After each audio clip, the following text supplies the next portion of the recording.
Iran Israel ನಡುವೆ ಯುದ್ಧ ತೀವ್ರಗೊಂಡಿದೆ. ಕತಾರ್ನಲ್ಲಿನ ತೈಲ ಘಟಕಗಳನ್ನೇ ಇರಾನ್ ಟಾರ್ಗೆಟ್ ಮಾಡಿ ಅಟ್ಯಾಕ್ ನಡೆಸ್ತಾ ಇದೆ. ಬಾಗ್ದಾದ್ನಲ್ಲಿ ಯುಎಸ್ ಸೇನೆ ಕ್ಯಾಂಪ್ ಮೇಲೆ ಇರಾನ್ ಅಟ್ಯಾಕ್ ಮಾಡಿದ್ದು ಡ್ರೋನ್ ಕ್ಷಿಪಣಿ ದಾಳಿ ಮುಂದುವರೆದಿದೆ. ಕುವೈತ್ನ ಪೆಟ್ರೋಲಿಯಂ ಘಟಕದ ಮೇಲೆ ದಾಳಿ ಮಾಡಲಾಗಿದೆ. ಕತಾರ್ ಯುಎಇ ಬಳಿಕ ಸೌದಿ ಮೇಲೆ ಇರಾನ್ ದಾಳಿಯನ್ನು ನಡೆಸಿದೆ. ತೈಲ ಉತ್ಪಾದನಾ ಘಟಕಗಳನ್ನು ಗುರಿಯಾಗಿಸಿ ಅಟ್ಯಾಕ್ ಮಾಡಲಾಗ್ತಾ ಇದೆ. ಕೊಲ್ಲಿ ರಾಷ್ಟ್ರಗಳ ಯುದ್ಧ ಆರ್ಥಿಕ ವ್ಯವಸ್ಥೆಯನ್ನೇ ಅಲುಗಾಡಿಸ್ತಾ ಇದೆ. ಇನ್ನು ಇರಾನ್ ಟೆಹರಾನ್ ಮೇಲೆ ಇಸ್ರೇಲ್ ಅಟ್ಯಾಕ್ ಮಾಡ್ತಾ ಇದೆ. ಮೆಹರಾಬಾದ್ ಸುತ್ತಮುತ್ತ 4 ಭಾರೀ ಸ್ಫೋಟ ಸಂಭವಿಸಿದೆ. ಇನ್ನು ಟೆಹರಾನ್ ಮೇಲೆ ಫೈಟರ್ ಜೆಟ್ಗಳನ್ನು ಬಳಸಿ ದಾಳಿ ಮಾಡಲಾಗ್ತಾ ಇದೆ. ಜನವಸತಿ ಪ್ರದೇಶಗಳನ್ನು ಟಾರ್ಗೆಟ್ ಮಾಡಲಾಗಿದೆ ಅನ್ನೋ ಮಾತುಗಳು ಕೂಡ ಕೇಳಿ ಬರ್ತಿದೆ. ಟೆಹರಾನ್ ಮೇಲಿನ ದಾಳಿಯನ್ನು ಎದುರಿಸೋಕೆ ಇರಾನ್ ಕೂಡ ಸನ್ನದ್ಧವಾಗಿದೆ. ರಕ್ಷಣಾ ಪಡೆಗಳನ್ನು ಸನ್ನದ್ಧಗೊಳಿಸಲಾಗಿದೆ. ಟೆಹರಾನ್ ಏರ್ ಡಿಫೆನ್ಸ್ ಸಿಸ್ಟಮ್ ಸಕ್ರಿಯವಾಗಿದೆ ಅಂತ ಇರಾನ್ ತಿಳಿಸಿದೆ.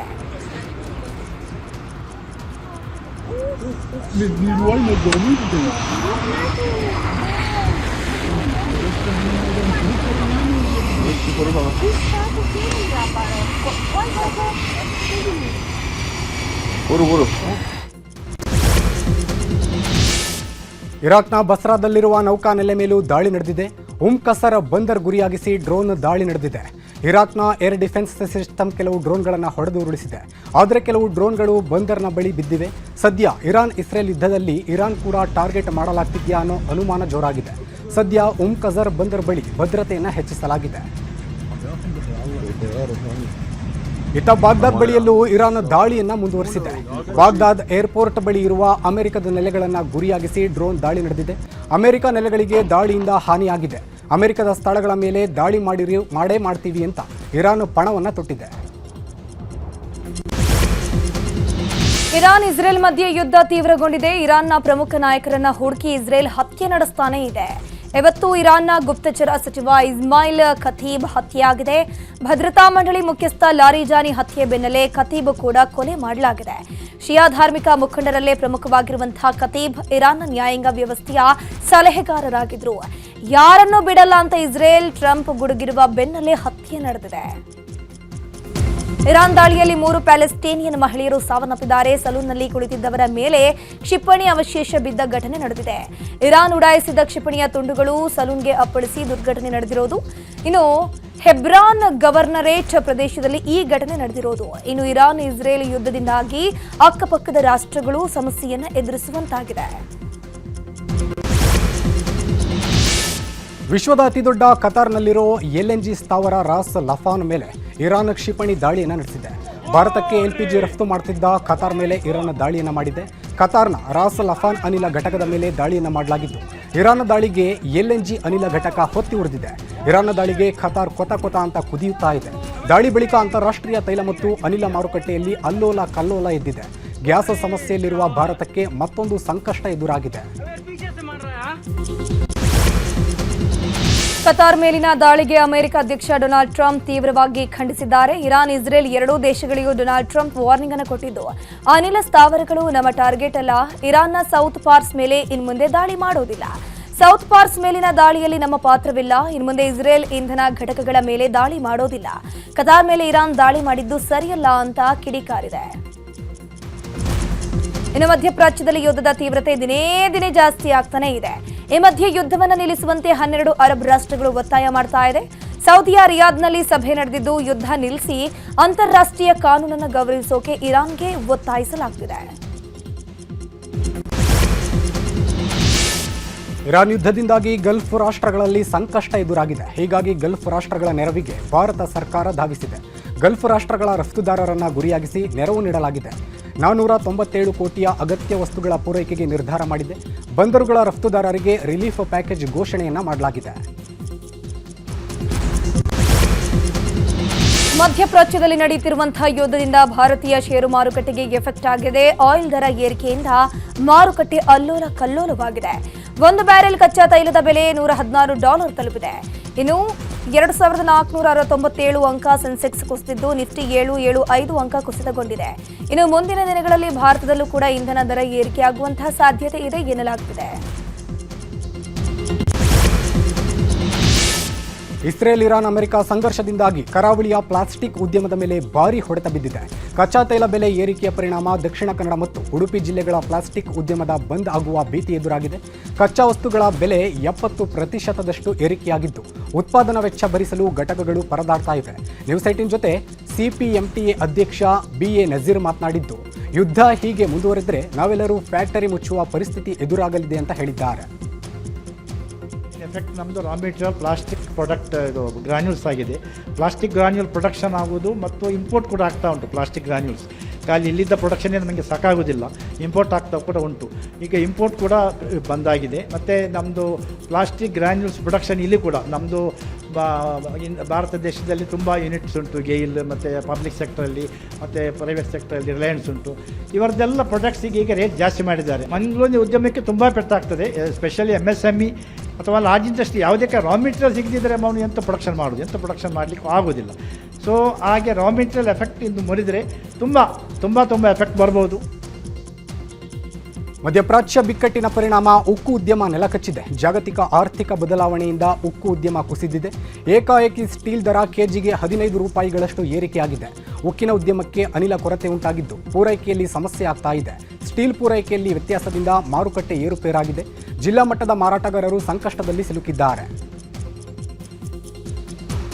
ಈ ಯುದ್ಧದ ಇಫೆಕ್ಟ್ ಅನ್ನ ಎಲ್ಲರಿಗೂ ಇಫೆಕ್ಟ್ ಆಗಿದೆ. ಜನಸಾಮಾನ್ಯರಿಗೂ ಇಫೆಕ್ಟ್ ಆಗಿದೆ. ನಮ್ಮಂತ ಇಲ್ಲಿ ಬಿಸ್ನೆಸ್ ಮಾಡೋರಿಗೆ ಇಫೆಕ್ಟ್ ಆಗಿದೆ. ಅಂದ್ರೆ ರೇಟ್ಗಳು ತುಂಬಾ ಹೈಕ್ ಆಗಿದೆ. ಅಂದ್ರೆ ಒಂದು 15 ರೂಪೀಸ್ ತನಕ ಹೈಕ್ ಆಗಿದೆ. ಮೆಟೀರಿಯಲ್ ಸಿಗ್ತಾ ಇಲ್ಲ. ಒಂದು ಐಟಮ್ ಹೇಳಿದ್ರೆ ಇನ್ನೊಂದು ಐಟಮ್ ಇರಲ್ಲ. ಹೇಳಿದ ಟೈಮಿಗೆ ಸಪ್ಲೈ ಕೊಡ್ಲಿಕ್ಕೆ ಆಗ್ತಾ ಇಲ್ಲ ಕಸ್ಟಮರ್ಗೆ. ತುಂಬಾ ಕಸ್ಟಮರ್ ಕಳ್ಕೊಳ್ತಾ ಇದ್ದೀವಿ. ಬಿಸ್ನೆಸ್ಗಳು ತುಂಬಾ ಅಂದ್ರೆ ಈ ಆಗುವಂತ ಸೇಲ್ಸ್ಗಳು ತುಂಬಾ ಡೌನ್ ಆಗಿದೆ. ಮತ್ತೆ ಕೆಲವು ಇಶ್ಯೂಸ್ ಅಂದ್ರೆ ಈ ಗ್ಯಾಸ್ ಇಶ್ಯೂಸ್ ಇದೆ. ಅದರಿಂದ ಕಸ್ಟಮರ್ ಕಳ್ಕೊಳ್ತಾ ಇದ್ದೀವಿ. ಹೇಳಿದ ಅಂದ್ರೆ ನಮ್ಗೆ ಹೆಚ್ಚಿಗೆ ಮೆಟಲ್ ಕಟ್ ಮಾಡ್ಬೇಕಾದ್ರೆ ಗ್ಯಾಸೇ ಬೇಕಾಗುತ್ತೆ. ಆ ಗ್ಯಾಸ್ ಸಪ್ಲೈ ಇಲ್ಲ ಅಂದಾಗ ಕಸ್ಟಮರ್ ಇನ್ನೊಬ್ರು ಎಲ್ಲಿ ಈಗ ಗ್ಯಾಸ್ ಟ್ರಬಲ್ನ ಪ್ರಮುಖ ಸುದ್ದಿಗಳು. ಕಮರ್ಷಿಯಲ್ ಗ್ಯಾಸ್ ಅಭಾವದಿಂದಾಗಿ ನಿತ್ಯ 25 ಹೋಟೆಲ್ಗಳು ಮುಚ್ಚುತ್ತಾ ಇವೆ. ರಾಜ್ಯದಲ್ಲಿ ಈವರೆಗೆ ಸುಮಾರು 1,000ಕ್ಕೂ ಅಧಿಕ ಹೋಟೆಲ್ ಅನ್ನು ಮುಚ್ಚಲಾಗಿದೆ ಅಂತ ಬೆಂಗಳೂರು ಹೋಟೆಲ್ ಮಾಲೀಕರ ಸಂಘದ ಅಧ್ಯಕ್ಷ PC ರಾವ್ ಹೇಳಿದ್ದಾರೆ.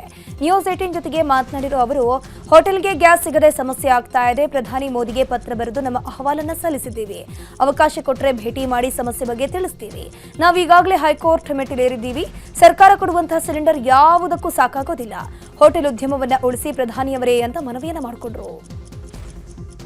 1,000 ಸಿಲಿಂಡರ್ ದಿನಕ್ಕೆ ಕೊಡ್ತೇವೆ ಅಂತ ಹೇಳ್ತಾ ಇದ್ದಾರೆ. 1,000 ಸಿಲಿಂಡರ್ ಕೊಟ್ಟರೆ ಬೆಂಗಳೂರಿನ ಹೋಟೆಲಿಗೆ ತಿಂಗಳಿಗೆ 1 ಸಿಲಿಂಡರ್ ಸಿಗ್ತದೆ. ನರೇಂದ್ರ ಮೋದಿಜಿಯವರಿಗೆ ಪತ್ರ ಬರೆದಿದ್ದೇವೆ. ಅವರ ಅವಕಾಶ ಅಪಾಯಿಂಟ್ಮೆಂಟನ್ನು ಕೇಳಿದ್ದೇವೆ. ಕರೆದರೆ ನಾವು ಹೋಗಲು ರೆಡಿಯಾಗಿದ್ದೇವೆ. ಅಂದಾಜು ಇವಾಗ 250ರಿಂದ 300 ಹೋಟೆಲ್ಗಿಂತಲೂ ಹೆಚ್ಚಿಗೆ ಹೋಟೆಲ್ ಮುಚ್ಚಿದೆ. ದಿನನಿತ್ಯ 20-25 ಹೋಟೆಲ್ಗಳು ತೆರೆದಿಡುತ್ತಾ ಇಲ್ಲ. ಇದು ಬಹಳಷ್ಟು ಸಂದರ್ಭದಲ್ಲಿ 1,000 ಹೋಟೆಲ್ಗಳಿಗೆ ಇಡೀ ಬೃಹತ್ ಬೆಂಗಳೂರಿನಲ್ಲಿ ಹತ್ತಿರ 1,000 ಹೋಟೆಲ್ಗಳು. ಯುದ್ಧದ ಪರಿಣಾಮದಿಂದಾಗಿ ದೇಶದಲ್ಲಿ ಸಿಲಿಂಡರ್ ಅಭಾವ ಉಂಟಾಗಿದೆ. ಕಲಬುರಗಿಯಲ್ಲೂ LPG ಸಿಲಿಂಡರ್ ಸಿಗದೆ ಸಾರ್ವಜನಿಕರು ಪರದಾಡ್ತಿದ್ದಾರೆ. ರಂಜಾನ್ ಮತ್ತು ಯುಗಾದಿ ಹಬ್ಬ ಇರುವ ಕಾರಣ ಸಿಲಿಂಡರ್ ಸಿಗದೆ ನಗರದ ವಿವಿಧ ಗ್ಯಾಸ್ ಏಜೆನ್ಸಿಗಳ ಮುಂದೆ ಜನ ಗಂಟೆಗಟ್ಟಲೆ ಸಾಲುಗಟ್ಟಿ ನಿಂತಿದ್ದಾರೆ. ನಿತ್ಯ 250ರಿಂದ 300 ಸಿಲಿಂಡರ್ ಬುಕ್ ಆಗ್ತಾ ಇದ್ವು. ಆದರೆ ಸದ್ಯ ದಿನಕ್ಕೆ 700ರಿಂದ 800 ಸಿಲಿಂಡರ್ ಬುಕ್ಕಿಂಗ್ ಆಗ್ತಿದೆ. ಹಾಗಾಗಿ ಬೇಡಿಕೆಗೆ ತಕ್ಕಂತೆ ಸಿಲಿಂಡರ್ ಪೂರೈಕೆ ಆಗ್ತಿಲ್ಲ ಅಂತ ಗ್ಯಾಸ್ ಏಜೆನ್ಸಿ ಓನರ್ಗಳು ಹೇಳ್ತಿದ್ದಾರೆ. ಅದರಿಂದ ಬುಕ್ಕಿಂಗ್ ಆಗಲಿ OTP ಆಗಲಿ ಸರಿಯಾಗಿ ಬರ್ತಿರಲಿಲ್ಲ. ಆದರೂ ಸಹಿತ ನಮ್ಮ ಇಂಡಿಯನ್ ಆಯಿಲ್ ಕಾರ್ಪೊರೇಷನ್ನವರು ಹಲವಾರು ಥರದ ಕೆಲವೊಂದು ಮಾರ್ಗೋಪಾಯಗಳನ್ನು ಕಂಡುಕೊಂಡು ನಮಗೆ ಸಹಾಯ ಮಾಡಿ ಗ್ರಾಹಕರಿಗೆ ಸಿಲಿಂಡರ್ ಕೊಡಲಿಕ್ಕೆ ಅನುಕೂಲ ಮಾಡಿಕೊಟ್ಟಿದ್ದಾರೆ. ಆದರೆ ಗ್ರಾಹಕರು ಅವರ ತಮ್ಮ ಆತುರದಿಂದ ಗ್ಯಾಸ್ ಸಿಗುತ್ತೋ ಇಲ್ಲ ಅಂತ ಒಂದು ಇದರಲ್ಲಿ ಅವರು ಬರ್ತಾ ಇದ್ದಾರೆ. ಅವ್ರದ್ದು ತಪ್ಪಂತ ನಾನು ಹೇಳಲಿಕ್ಕೆ ಆಗಲ್ಲ. ಆದರೆ ಸಿಚುವೇಶನ್ ಆ ಥರ ಇದೆ, ವಾರ್ ಸಿಚುವೇಶನ್ ಇದೆ, ನಿಮ್ಮೆಲ್ಲರಿಗೂ ಗೊತ್ತಿದ್ದ ವಿಷಯ ಇದೆ. ಹಾಗಾಗಿ ಸ್ವಲ್ಪ ಮಟ್ಟಿಗೆ ವ್ಯತ್ಯಯ ಆಗಬಹುದು. ಇಲ್ಲ, ಹೋಟೆಲ್ಗಳಿಗೆ ಕಮರ್ಷಿಯಲ್ ಗ್ಯಾಸ್ ಸಿಲಿಂಡರ್ ಅಭಾವ ತಾರಕಕ್ಕೇರಿದ್ದು ಸೌದೆಗೆ ಫುಲ್ ಡಿಮ್ಯಾಂಡ್ ಕ್ರಿಯೇಟ್ ಆಗಿದೆ. ಬೆಂಗಳೂರಿನಲ್ಲಿ 200% ಸೌದೆ ಬೆಲೆ ಏರಿಕೆ ಕಂಡಿತ್ತು. 1 ಕ್ವಿಂಟಲ್ ಸೌದೆಗೆ ಬರೋಬ್ಬರಿ 900 ರೂಪಾಯಿ ದರದಲ್ಲಿ ಮಾರಾಟ ಆಗ್ತಿದೆ. ಗ್ಯಾಸ್ ಸಮಸ್ಯೆಗೂ ಮೊದಲು ಕ್ವಿಂಟಲ್ ಸೌದೆಗೆ 300 ರೂಪಾಯಿ ಇತ್ತು. ಇದೀಗ ಗ್ಯಾಸ್ ಅಭಾವ ಉಂಟಾದ ಬೆನ್ನಲ್ಲೇ ಕಟ್ಟಿಗೆ ದರವು ಏರಿಕೆ ಆಗಿದೆ ಅಂತ ನ್ಯೂಸ್ 18ಗೆ ಟಿಂಬರ್ ಡಿಪೋ ಮಾಲೀಕರು ಮಾಹಿತಿಯನ್ನು ನೀಡಿದ್ದಾರೆ. ಆಗಿದೆ ಸರ್, ಮೊದಲಿಂದ ಸ್ವಲ್ಪ ಇವಾಗ ಜಾಸ್ತಿ ಆಗಿದೆ. ಹೌದು, ಮೊದಲೆಷ್ಟಿತ್ತು ಈಗ? ಮೊದಲು ಮಣ್ಣು ಬಂದು 30-35 ರೂಪಾಯಿ ಇತ್ತು, ಇವಾಗ 60-70 ರೂಪಾಯಿ ಆಗಿದೆ. ಮನು ಅಂದರೆ 10 ಕೆಜಿ 10 ಕೆಜಿಗೆ 35 ರೂಪಾಯಿ ಅಂದರೆ 1 ಕೆಜಿಗೆ 3 ರೂಪಾಯಿ ಬೀಳ್ತದೆ. 4 ರೂಪಾಯಿ ಆವರೇಜಿಗೆ ಬೀಳ್ತದೆ. ಇವಾಗ ಡಬಲ್ ಆಗಿದೆ. ಡಬಲ್ ಆಗಿದೆ. ಯಾಕಂದ್ರೆ ಈ ಗ್ಯಾಸ್ ಸಮಸ್ಯೆ ಐತಲ್ಲ, ಅದರಿಂದ ಸ್ವಲ್ಪ ಜಾಸ್ತಿ ಆಗಿದೆ. ಬರ್ತಾರಾ? ಸೌದೆ ಸಿಕ್ಕಿ ತುಂಬಾ ಕಷ್ಟ ಇದೆ ಸರ್ ಇವಾಗ ಇರೋ ಕಾಲದಲ್ಲಿ. ನಮಗೆ ಇದು ಮಾಲೂರಲ್ಲೇ ಸಿಕ್ಕಿದ್ದು, ಮಾಲೂರಲ್ಲಿ ಸಿಕ್ಕಿ ನಾವು ತಗೊಂಡ್ ಬಂದಿಲ್ಲ ಆಗ್ತಾ ಇದೆ. ಮುಂಚೆ ಇರ್ಬೋದು 35 ರೂಪಾಯಿ, ಇವಾಗ 60 ರೂಪಾಯಿ 70 ರೂಪಾಯಿ ಹೋಗ್ತಾ ಇದೆ. ಡಬಲ್ ಆಗಿದೆ. ಕೊಡಕ್ ಸಿಗ್ತಾ ಇದೆ ಜನರಿಗೆ. ಅವರ ಈಗ ಡಿಮಾಂಡ್ ಇರ್ತದಲ್ಲ, ಡಿಮಾಂಡ್ ಇರುವ ಕೊಡಕ್ ಸಪ್ಲೈ ಆಗ್ತಾ ಇದೆ ಕರೆಕ್ಟ್ ಆಗಿ? ಆಗ್ತಾ ಇದೆ. ಈಗ ಸದ್ಯಕ್ಕೆ ತೊಂದರೆ ಇಲ್ಲ. ಸದ್ಯಕ್ಕೆ ತೊಂದರೆ ಇಲ್ಲ. ಮುಂದಕ್ಕೆ ಅವ್ರು ಹೇಳ್ತಾ ಇದ್ರೆ ಇನ್ನೊಂದು ಹಿಂಗೆ ಒಂದು ತಿಂಗಳಲ್ಲಿ ಆಗ್ಬಿಟ್ರೆ ಸಿಗಲ್ಲ ಸೌದೆ. ಸಿಗಲ್ಲ. ಸೌದೆ ಇಲ್ಲ, ಗ್ಯಾಸ್ ಸಿಗ್ತಾ ಇಲ್ಲ ಸದ್ಯಕ್ಕೆ. ಸೌದೆ ಇದ್ರೆ ಒಳ್ಳೇದು. ಆಗಿನ ಕಾಲದ ಪರಿಸ್ಥಿತಿ ಹೋದ್ರೆ ಒಳ್ಳೇದಾಗುತ್ತೆ. ಈಗಿನ ಇದರಲ್ಲಿ ಗ್ಯಾಸ್ ರೇಟ್ 1,500-2,000 ಕೇಳ್ತಾ ಇದ್ದಾರೆ. ಇನ್ನು ಔಟ್ಸೈಡ್ ಎಲ್ಲ ಆ ಕಡೆ ಬೆಂಗಳೂರಿನಲ್ಲಿ ಎಲ್ಲ ರೆಂಟೆಡ್ ಮನೆ ಇರ್ತಾರೆ. ಹೌದು. ಸೌದೆ ಒಲೆ ಹಾಕಕ್ಕೂ ಜಾಗ ಇಲ್ಲ ಬೆಂಗಳೂರಲ್ಲಿ. ಬೆಂಗಳೂರು ಹೌದು, ಓನರ್ಗಳು ಒಪ್ಪೋದೇ ಇಲ್ಲ, ನೀವು ಖಾಲಿ ಮಾಡ್ಕೊಂಡು ಹೋಗಿ ಅಂತ ಹೇಳ್ತಾರೆ. ಸೌದೆ ಒಲೆ ಹಾಕಕ್ಕೆ ಜಾಗ ಕೊಡಲ್ಲ. ಬೆಂಗಳೂರಿನಲ್ಲಿ ಕಮರ್ಷಿಯಲ್ ಗ್ಯಾಸ್ ಸಿಲಿಂಡರ್ ಅಭಾವದಲ್ಲೂ ಹಬ್ಬದ ಸಂಭ್ರಮ ಮನೆ ಮಾಡಿದೆ. ಸೌದೆ ಒಲೆಯಲ್ಲಿ ಹೋಳಿಗೆ ತಯಾರಾಗ್ತಾ ಇದೆ. ಸೌದೆ ಒಲೆಯಲ್ಲಿ ಬರೋಬ್ಬರಿ 4,000 ಹೋಳಿಗೆ ತಯಾರು ಮಾಡಲಾಗಿದೆ. ಮಲ್ಲೇಶ್ವರದ ಹಳ್ಳಿಮನೆ ಹೋಟೆಲ್ನಲ್ಲಿ ಹಬ್ಬದೂಟಕ್ಕೆ ಜನಸಾಗರವೇ ಹರಿದು ಬರ್ತಾ ಇದೆ. ಕಮರ್ಷಿಯಲ್ ಗ್ಯಾಸ್ ಅಭಾವದ ಮಧ್ಯೆ ಯುಗಾದಿ ಹಬ್ಬದ ದಿನ ಹೋಳಿಗೆ ಊಟಕ್ಕಾಗಿ ಜನ ಮುಗಿಬಿದ್ದಿದ್ದಾರೆ. ಮಲ್ಲೇಶ್ವರದ ಬೈಟು ಕೆಫೆ ಟೆಂಪಲ್ ಮೀಲ್ಸ್ ಮುಂದೆ ಜನ ಜಂಗುಳಿಯೇ ಸೇರಿತ್ತು. ಅರ್ಧ ಗಂಟೆ ಕಾದ ಬಳಿಕ ಹೋಳಿಗೆ ಊಟ ಮಾಡಿ ಜನ ಸಂಭ್ರಮಿಸಿದ್ದಾರೆ.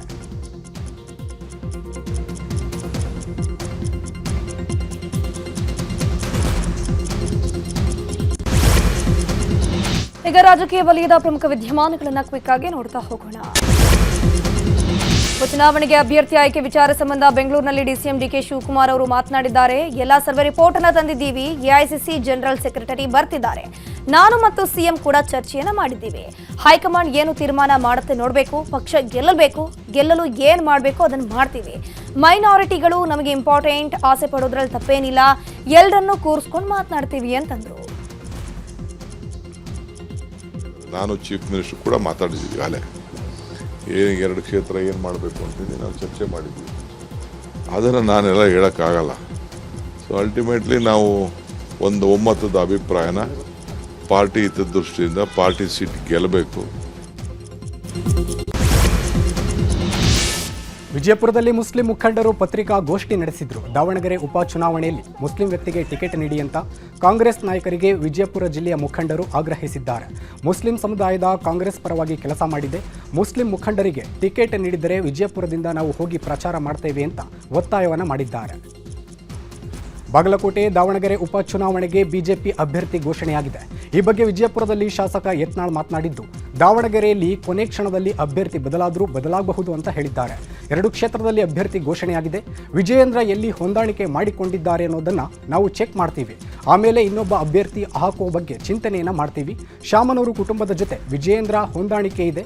ಶಾಮನೂರು ಕುಟುಂಬಕ್ಕೆ ಬಿಜೆಪಿ ಟಿಕೆಟ್ ಕೊಟ್ಟರೂ ಅಚ್ಚರಿ ಇಲ್ಲ ಅಂತ ಹೇಳಿದರು. ಬಾಗಲಕೋಟೆ ಉಪಚುನಾವಣೆ ಬಿಜೆಪಿ ಅಭ್ಯರ್ಥಿ ಘೋಷಿಸಲಾಗಿದೆ. ಈ ಬಾರಿಯೂ ವೀರಣ್ಣ ಚರಂತಿಮಠಗೆ ಬಿಜೆಪಿ ವರಿಷ್ಠರು ಮಣೆ ಹಾಕಿದ್ದಾರೆ. ಇನ್ನು ತಮಗೆ ಟಿಕೆಟ್ ಘೋಷಣೆಯಾದ ಬಗ್ಗೆ ವೀರಣ್ಣ ಚರಂತಿಮಠ ಹರ್ಷ ವ್ಯಕ್ತಪಡಿಸಿದರು.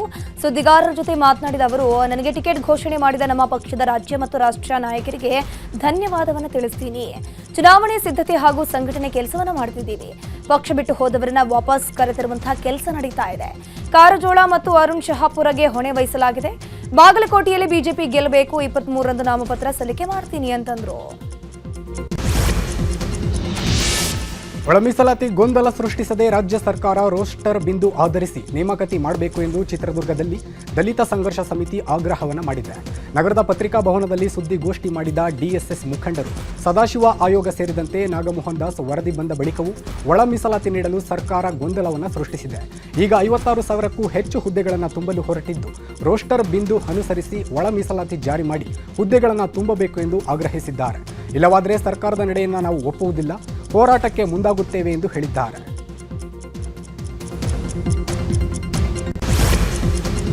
ಈಗ ಕ್ರೈಮ್ ಲೋಕದ ಪ್ರಮುಖ ಸುದ್ದಿಗಳು. ಕುಡಿದಾಮಲಿನಲ್ಲಿ ಬಿಎಂಟಿಸಿ ಚಾಲಕ ಅಡ್ಡಾದಿಡ್ಡಿ ಬಸ್ ಚಲಾಯಿಸಿರುವ ಘಟನೆ ಬೆಂಗಳೂರಿನ ಟಿನ್ ಫ್ಯಾಕ್ಟರಿ ಹತ್ತಿರ ನಡೆದಿದೆ. ನಿನ್ನೆ ರಾತ್ರಿ ನಡೆದ ಘಟನೆ ತಡವಾಗಿ ಬೆಳಕಿಗೆ ಬಂದಿದೆ. ಚಾಲಕನ ವರ್ತನೆ ಕಂಡು ಬಸ್ ನಿಲ್ಲಿಸುವಂತೆ ಮಹಿಳೆ ಕೇಳಿಕೊಂಡರೂ ಅಡ್ಡಾದಿಡ್ಡಿಯಾಗಿ ಬಸ್ ಚಲಾಯಿಸಿದ್ದಾನೆ. ಈ ವೇಳೆ ಚಾಲಕ ಮತ್ತು ಮಹಿಳೆ ಮಧ್ಯೆ ವಾಗ್ವಾದ ನಡೆದಿದೆ. ಬೆಂಗಳೂರಿನ ಕನಕಪುರ ರಸ್ತೆಯ ಕೋಣನಕುಂಟೆ ಕ್ರಾಸ್ನಲ್ಲಿ ಕಾರೊಂದು ದಗದಗನೆ ಹೊತ್ತಿ ಉರಿದಿದೆ. ಚಲಿಸುತ್ತಿದ್ದ ಕಾರಿನ ಎಂಜಿನ್ನಲ್ಲಿ ಏಕಾಏಕಿ ಬೆಂಕಿ ಕಾಣಿಸಿಕೊಂಡಿತು. ಇದನ್ನ ಗಮನಿಸಿದ ಚಾಲಕ ತಕ್ಷಣ ಕಾರನ್ನ ರಸ್ತೆ ಬದಿ ನಿಲ್ಲಿಸಿದ. ನೋಡುತ್ತಿದ್ದಂತೆ ಕಾರು ಬೆಂಕಿಗಾಹುತಿಯಾಗಿದೆ.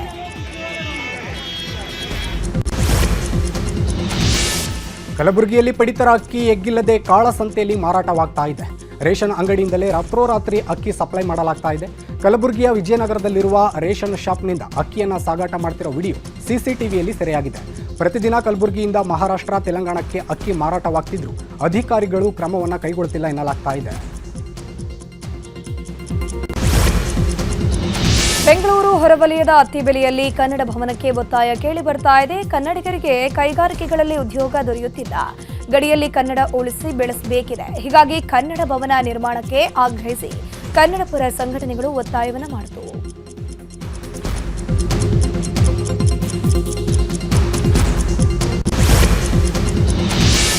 ನಾಡಿನೆಲ್ಲೆಡೆ ಯುಗಾದಿ ಹಬ್ಬದ ಸಂಭ್ರಮ ಮನೆ ಮಾಡಿದೆ. ಹಬ್ಬ ಹಿನ್ನೆಲೆ ಇವತ್ತು ಅಧಿದೇವತೆ ಚಾಮುಂಡೇಶ್ವರಿಗೆ ಮೈಸೂರಿನ ರಾಜವಂಶಸ್ಥರು ವಿಶೇಷ ಪೂಜೆಯನ್ನು ಸಲ್ಲಿಸಿದರು.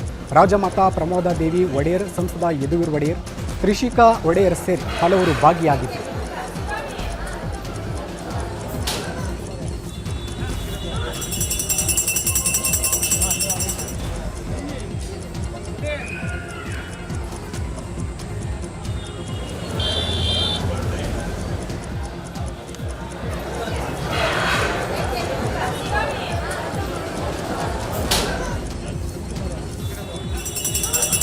ಇನ್ನು ಹುಬ್ಬಳ್ಳಿಯಲ್ಲಿ ಉಳುಮೆಯೊಂದಿಗೆ ಹೊಸ ವರ್ಷವನ್ನು ಪ್ರಾರಂಭ ಮಾಡಲಾಗಿದೆ.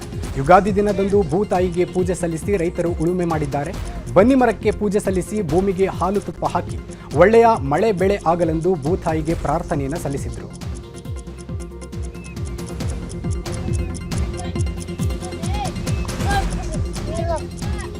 ಯುಗ ಯುಗಾದಿ ಕಳೆದರು ಯುಗಾದಿ ಮರಳಿ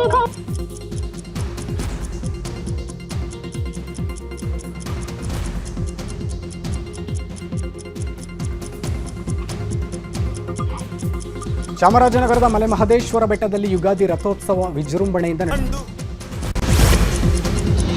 ಬೆಳಗಾವಿ ಜಿಲ್ಲೆಯಾದ್ಯಂತ ಮಳೆರಾಯ ಅಬ್ಬರಿಸಿ ಬೊಬ್ಬೆರೆದಿದ್ದಾನೆ. ಅಥಣಿ ಹಾಗೂ ಚಿಕ್ಕೋಡಿಯಲ್ಲಿ ಆಲಿಕಲ್ಲು ಮಳೆಯಾಗಿದ್ದು ಒಣದ್ರಾಕ್ಷಿ ಬೆಳೆಗಾರರು ಸಂಕಷ್ಟಕ್ಕೆ ಸಿಲುಕಿದ್ದಾರೆ.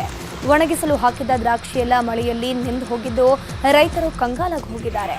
ಅಕಾಲಿಕ ಮಳೆಯಿಂದ ತರಕಾರಿ ಬೆಳೆಗಳು ಮಣ್ಣು ಪಾಲಾಗಿದ್ದು ಜನಜೀವನ ಅಸ್ತವ್ಯಸ್ತವಾಗಿದೆ.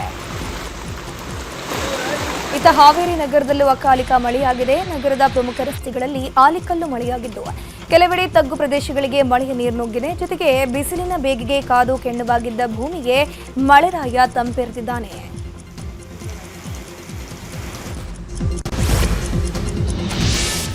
ಯುಗಾದಿ ಹಬ್ಬದ ದಿನವೇ ಧುರಂಧರ್ 2 ಹಬ್ಬ ರಿಲೀಸ್ ಆಗಿದೆ. ಧುರಂಧರ್ ರಿವೆಂಜ್ ನೋಡೋಕೆ ಚಿತ್ರಪ್ರೇಮಿಗಳು ಮುಗಿಬಿದ್ರು. ಮಾಗಡಿ ರಸ್ತೆಯ ವೀರೇಶ ಚಿತ್ರಮಂದಿರದಲ್ಲಿ ಧುರಂಧರ್ ಹಬ್ಬ ಜೋರಾಗಿದೆ. ವೀರೇಶ ಚಿತ್ರಮಂದಿರದಲ್ಲಿ ಇಂದಿನ ಎಲ್ಲ ಶೋಗಳ ಟಿಕೆಟ್ ಸೋಲ್ಡ್ ಔಟ್ ಆಗಿದೆ. ಧುರಂಧರ್ 2 ಚಿತ್ರ ನೋಡಿ ಪ್ರೇಕ್ಷಕರು ಖುಷಿಯಾಗಿದ್ದಾರೆ. ನಟ ಕಿಚ್ಚ ಸುದೀಪ್ ಯುಗಾದಿ ಹಬ್ಬದಂದು ಮಡದಿ ಜೊತೆ ತಿರುಪತಿಗೆ ಹೋಗಿ ವೆಂಕಟೇಶ್ವರನ ದರ್ಶನ ಪಡೆದಿದ್ದಾರೆ. ಮಾರ್ಕ್ ನಂತರ ಶೂಟಿಂಗ್ ಕೆಲಸದಲ್ಲಿ ಸುದೀಪ್ ಕೊಂಚ ಬ್ರೇಕ್ ಹಾಕಿದ್ದಾರೆ. ಈಗಾಗಲೇ ಬಿಲ್ಲರಂಗ ಭಾಷಾ ಮೊದಲ ಶೆಡ್ಯೂಲ್ ಮುಗಿಸಿದ್ದು ಸುಕುಮಾರ್ ಶಿಷ್ಯನ ಜೊತೆ ಕಿಚ್ಚನ ಹೊಸ ಸಿನಿಮಾ ಅನೌನ್ಸ್ ಮಾಡಲು ಸಿದ್ಧತೆ ಮಾಡಿಕೊಳ್ಳಲಾಗ್ತಾ ಇದೆ.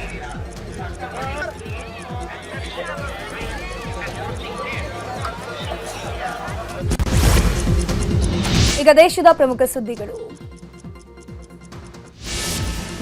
ಅಸ್ಸಾಂ ವಿಧಾನಸಭಾ ಚುನಾವಣೆಗೆ ಇನ್ನೇನು ಕೆಲವೇ ದಿನಗಳು ಬಾಕಿ ಉಳ್ಕೊಂಡಿದೆ. ಹೀಗಾಗಿ ಭಾರತೀಯ ಜನತಾ ಪಕ್ಷ ಅಸ್ಸಾಂ ವಿಧಾನಸಭಾ ಚುನಾವಣೆಗೆ ತನ್ನ ಮೊದಲ ಅಭ್ಯರ್ಥಿಗಳ ಪಟ್ಟಿಯನ್ನ ರಿಲೀಸ್ ಮಾಡಿದೆ. ಮುಖ್ಯಮಂತ್ರಿ ಹಿಮಂತ ಬಿಸ್ವಾ ಶರ್ಮಾ ಹೆಸರು ಸೇರಿದಂತೆ 88 ಹೆಸರುಗಳು ಘೋಷಣೆ ಮಾಡಲಾಗಿದೆ. ಅನುಭವ ಮತ್ತು ಸಾಂಸ್ಥಿಕ ಸಮತೋಲನವನ್ನ ಗಮನದಲ್ಲಿಟ್ಟುಕೊಂಡು ಪಕ್ಷವು ಹಲವಾರು ಮಾಜಿ ಸಂಸದರಿಗೂ ಟಿಕೆಟ್ ಅನ್ನು ನೀಡಿದೆ. ಬಿಗ್ ಬಾಸ್ OTT 2 ವಿಜೇತ ಮತ್ತು ಯೂಟ್ಯೂಬರ್ ಎಲ್ವಿಶ್ ಯಾದವ್ ಹಾವಿನ ವಿಷ ಪ್ರಕರಣದಲ್ಲಿ ಸುಪ್ರೀಂ ಕೋರ್ಟ್ನಿಂದ ದೊಡ್ಡ ರಿಲೀಫ್ ಸಿಕ್ಕಿದೆ. ಸುಪ್ರೀಂ ಕೋರ್ಟ್ ವನ್ಯಜೀವಿ ಸಂರಕ್ಷಣಾ ಕಾಯ್ದೆಯಡಿ ಎಲ್ವಿಶ್ ವಿರುದ್ಧದ FIR ಮತ್ತು ನಂತರದ ವಿಚಾರಣೆಗಳನ್ನು ರದ್ದುಗೊಳಿಸಿದೆ.